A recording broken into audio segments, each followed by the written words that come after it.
Hello and welcome to What the F Just Happened Today, your essential guide to the daily shock and awe in national politics.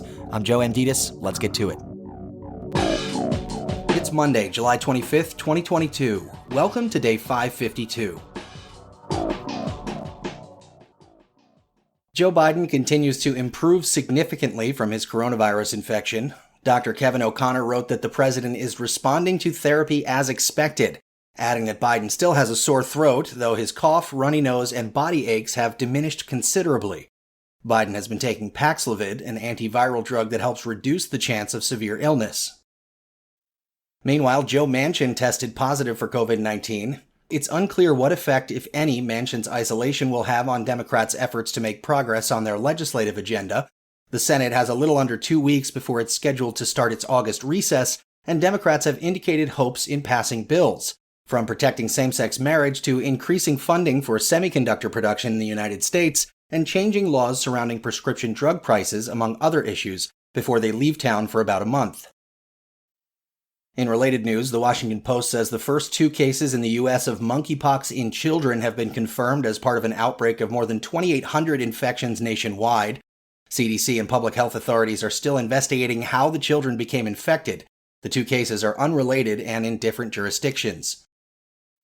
Meanwhile, the World Health Organization declared monkeypox a global health emergency. The last time the WHO made a similar declaration was during the early stages of the COVID-19 outbreak in January 2020. Meanwhile, The Guardian takes a look at the dystopian American reality 1 month after the Roe v. Wade reversal. Bans at 6 weeks of gestation or earlier, before most women know that they're pregnant, are in force in 12 states as of Thursday.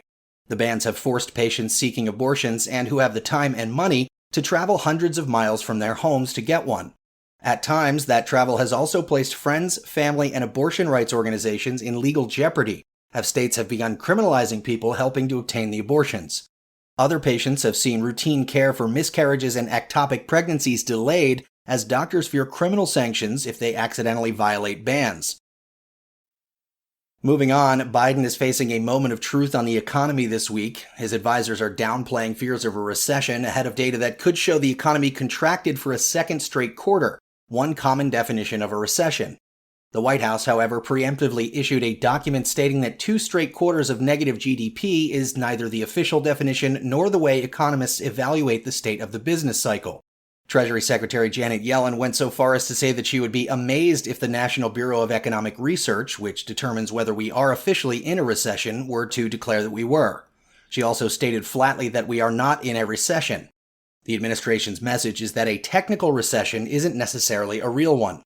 The Federal Reserve, meanwhile, is expected to raise interest rates another 0.75 percentage points in an effort to tame inflation, running at a 4-decade high. After raising rates in June by the largest amount since 1994, Chairman Jerome Powell and his colleagues left the door open to a larger full percentage point increase during the July 26-27 gathering. Moving on, The Atlantic says the criminal case against Trump is getting stronger and federal and state prosecutors may soon need to decide whether to bring charges against a former president and current frontrunner for the GOP nomination. Meanwhile, through subpoenas and search warrants, the DOJ has made clear that it's pursuing at least 2 related lines of inquiry that could lead to Trump. One centers on the so-called fake electors. In that line of inquiry, prosecutors have issued subpoenas to people who had signed up to be on the list of those purporting to be electors that pro-Trump forces wanted to use to help block the certification of the Electoral College results by Congress on January 6, 2021. The other line of the DOJ inquiry centers on the effort by a Trump-era Justice Department official named Jeffrey Clark to pressure Georgia officials not to certify the state's election results by sending a letter falsely suggesting that the department had found evidence of election fraud there. The governor of Georgia, meanwhile, Brian Kemp, will testify before the grand jury investigating Trump's efforts to overturn his election loss in the state. Fani Willis, the district attorney in Fulton County, has also issued subpoenas in recent days seeking testimony from some of Trump's closest confidants and allies, including Rudy Giuliani and Senator Lindsey Graham. Willis also sent letters to 16 Georgia Republican leaders warning them that they are targets in a criminal probe. 18 months into her criminal investigation of election interference by Trump and his allies, Willis is building the framework for a broad case that could target multiple defendants with charges of conspiracy to commit election fraud, or racketeering-related charges for engaging in a coordinated scheme to undermine the election. At the same time, Steve Bannon was found guilty of criminal contempt of Congress for refusing to comply with a subpoena for documents and testimony issued by the January 6 committee. Bannon did not testify in his own defense and faces a maximum of 1 year in prison for each of the 2 counts. He will not be detained pending sentencing, which is scheduled for October 21st.